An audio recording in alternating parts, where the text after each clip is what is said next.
Emite.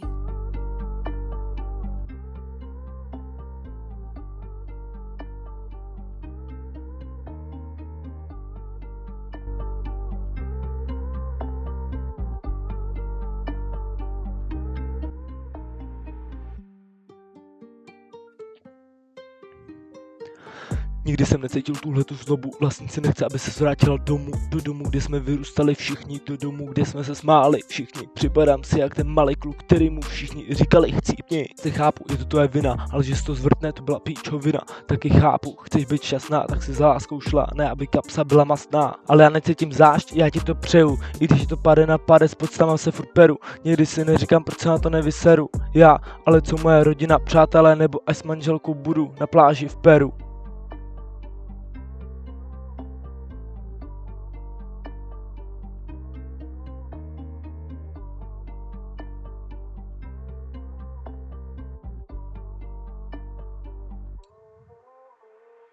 Nechápu to nejdřív, jsme byli šťastná rodina, pak najednou zvrat a hrne se lavina, už se nezajdeme společně do kina. Máma odešla z našeho rodného domu, mrzí to, ale asi to nebude na krátkou dobu. Nejhorší pocit, viděl jsem mámu, jak brečí sama v autě, zdálo se mi, že jí nikdo nepomůže, asi krom mě. Její syn a dcera se s ní nechtěli bavit, asi zapomněli, co pro ně všechno dělala, no a by je samotný nikde nenechala. Neuvědomuju si, jaký to moc bolí, no a doufám, že se ty rány vůbec někdy zhojí.